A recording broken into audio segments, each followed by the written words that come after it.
Hello everyone, today we are going to learn basic Ansys Spaceclaim tutorial how to rotate text.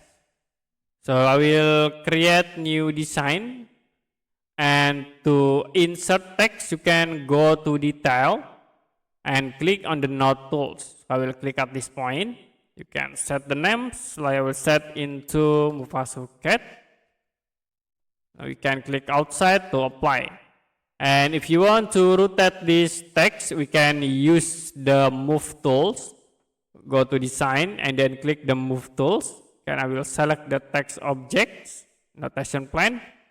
Now we can use this blue axis to rotate the text objects. We also can set, like I will set rotation angles into 45 degree, and you can press enter to apply. Okay, that's it for basic Ansys Spaceclaim tutorial how to rotate text. If you have any question about tutorial, you can comment below this video.